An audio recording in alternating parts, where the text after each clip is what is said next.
નમસ્કાર દર્શક મિત્રો, ઇન્ડિયન કલ્ચરલ પ્રેસમાં આપ સૌનું હાર્દિક સ્વાગત છે। Gujarat higher secondary education board દ્વારા માર્ચ 2024માં લેવાયેલ સામાન્ય પ્રવાહ અને વિજ્ઞાન પ્રવાહની પરીક્ષાનું પરિણામ આજે જાહેર કરવામાં આવ્યું છે, જેમાં ભરૂચ જિલ્લામાં વિજ્ઞાન પ્રવાહનું પરિણામ 80.09%, જ્યારે ભરૂચ જિલ્લાનું સામાન્ય પ્રવાહનું પરિણામ 92.10% આવેલ છે।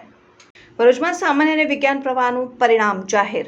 તાજેતરમાં જ લેવાયેલ Gujarat higher secondary education board દ્વારા માર્ચ 2024માં લેવાયેલ સામાન્ય પ્રવાહ અને વિજ્ઞાન પ્રવાહના પરીક્ષાનું પરિણામ આજે એટલે કે તારીખ 9મી મે 2024ના રોજ જાહેર કરાયું, જેમાં ભરૂચ જિલ્લામાં વિજ્ઞાન પ્રવાહનું પરિણામ 80.09% આવેલ છે। ભરૂચ જિલ્લાનું સામાન્ય પ્રવાહનું પરિણામ 92.10%, સામાન્ય પ્રવાહમાં કેન્દ્રનું સૌથી વધુ 98.84, છાળેશ્વર કેન્દ્રનું સૌથી ઓછું 89.63, સામાન્ય પ્રવાહમાં 6826 વિદ્યાર્થીઓએ પરીક્ષા આપી હતી, જે પૈકી 51 વિદ્યાર્થીઓએ A1 ગ્રેડ મેળવ્યો, જ્યારે વિજ્ઞાન પ્રવાહમાં 2838 જેટલા વિદ્યાર્થીઓએ પરીક્ષા આપી હતી। વિજ્ઞાન પ્રવાહના 2838 પૈકી 13 વિદ્યાર્થીઓએ A1 ગ્રેડ મેળવ્યો। ભરૂચ જિલ્લામાં આવેલ બે સરકારી વિજ્ઞાન પ્રવાહની શાળા વાગરાનું 72% અને હાંસોટનું 52% પરિણામ આવ્યું। બહુ જ ઓછી સુવિધા ઉપલબ્ધ હોવા છતાં પરિણામ સારું આવ્યું છે।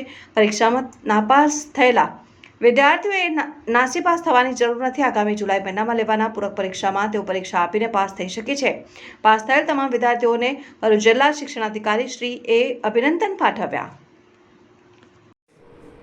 ગુજરાત રાજ્ય માધ્યમિક અને ઉચ્ચતર માધ્યમિક શિક્ષણ બોર્ડ દ્વારા લેવાયેલ HSC પરીક્ષા 2024નું વિજ્ઞાન પ્રવાહ અને સામાન્ય પ્રવાહનું પરિણામ આવી ગયું છે, અને ભરૂચ જિલ્લાનું સામાન્ય પ્રવાહનું પરિણામ 92.11% આવ્યું છે, અને વિજ્ઞાન પ્રવાહનું પરિણામ 80.09% આવ્યું છે, જે ગત વર્ષની સરખામણીમાં ઘણું સારું છે। અને કુલ સામાન્ય પ્રવાહમાં 6826 વિદ્યાર્થીઓ અને વિજ્ઞાન પ્રવાહમાં 2438 વિદ્યાર્થીઓ પાસ થયા છે। પાસ થયેલ તમામ વિદ્યાર્થીઓને અને સારું પરિણામ મેળવનાર તમામ શાળા અને શાળાના શિક્ષકો અને આચાર્યોને ખૂબ ખૂબ હાર્દિક અભિનંદન પાઠવું છું। અમારી ભરૂચ જિલ્લાની માત્ર 2 સરકારી વિજ્ઞાન પ્રવાહની ઉચ્ચતર માધ્યમિક શાળાઓ છે, વાગરા અને હાંસોટ। વાગરાનું પરિણામ પણ 72% આવ્યું છે અને હાંસોટનું પરિણામ પણ 52% આવ્યું છે। ખૂબ ઓછી સુવિધાઓ સાથે ચાલતી આ બંને સરકારી શાળાના શિક્ષકોને પણ હું ખાસ હાર્દિક અભિનંદન પાઠવું છું। જે વિદ્યાર્થીઓ આ પરીક્ષામાં નપાસ થયા છે એમણે નાસીપાસ થવાની જરૂર નથી।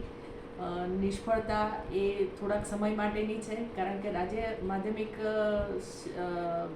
શિક્ષણ બોર્ડ દ્વારા જુલાઈ મહિનામાં પૂરક પરીક્ષાનું આયોજન કરવામાં આવેલું જ છે। સામાન્ય પ્રવાહમાં 2 વિષયમાં નપાસ થયેલા વિદ્યાર્થીઓ પણ ફરીથી 2 વિષયની પરીક્ષા આપી શકશે।